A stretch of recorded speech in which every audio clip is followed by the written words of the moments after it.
మంచిర్యాల జిల్లా చెన్నూరు పట్టణంలో ఆటో డ్రైవర్లు బంద్ పాటించారు. మహాలక్ష్మి పథకం ద్వారా ప్రభుత్వం మహిళలకి ఆర్టీసీ బస్సుల్లో ఉచిత ప్రయాణ సౌకర్యం కల్పించడంతో తాము ఉపాధి కోల్పోతున్నామంటూ ఆందోళన చేపట్టారు. ఈ మేరకు రోడ్డెక్కి నిరసనలు చేపట్టడంతో పాటు మహిళలకి ఉచిత బస్సు సౌకర్యాన్ని రద్దు చేసి తమను ఆదుకోవాలంటూ ప్రభుత్వాన్ని వేడుకున్నారు. గతంలో ఆటోలని ఎక్కే వాళ్ళంతా ఇప్పుడు ఆర్టీసీ బస్సులను ఆశ్రయిస్తుండడంతో గిరాకీ లేక ఆటో డ్రైవర్ల కుటుంబాలు రోడ్డున పడ్డాయని ఆవేదన చెందారు. మహాలక్ష్మి పథకం ద్వారా నష్టపోయిన ఆటో డ్రైవర్ల కుటుంబాన్ని ఆదుకొని ప్రభుత్వం ఆటో డ్రైవర్లకు ఇస్తానన్న హామీలను వెంటనే నెరవేర్చాలని డిమాండ్ చేశారు.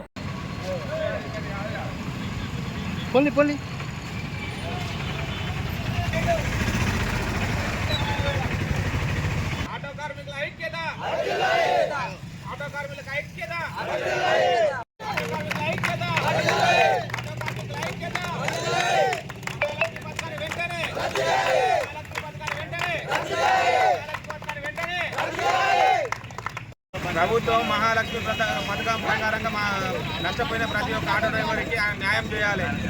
చనిపోయిన ప్రతి కుటుంబానికి 20 లక్షలు ఎక్స్గ్రేషియా ఇవ్వాలి. ఆటో ఇన్సూరెన్స్ గవర్నమెంటే భరించుకోవాలి, థర్డ్ పార్టీ ఇన్సూరెన్స్. అలాగే సంవత్సరానికి 12,000 అన్నారు, 15,000 పెంచి మాకు సంవత్సరానికి ఖచ్చితంగా ఇవ్వాలి. అలాగే డ్రైవింగ్ లైసెన్స్ అలా కూడా కొంచెం మాకు అందరూ చూడనట్టు కొంచెం వదిలేయాలి. పేపర్ల విషయంలో కూడా కొంచెం చూడాలి, మనకు సహకరించాలి గవర్నమెంట్. అలాగని మేము డిమాండ్ చేస్తున్నాం.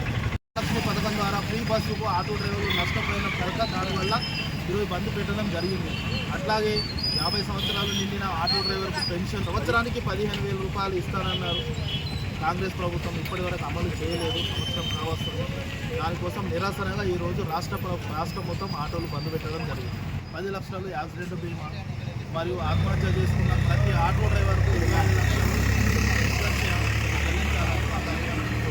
ఇన్సూరెన్స్ తక్కువ చేయాలి. 10,000 రూపాయలు ఒక ఇన్సూరెన్స్ ఉంది సంవత్సరానికి, తక్కువలేకపోతుంది.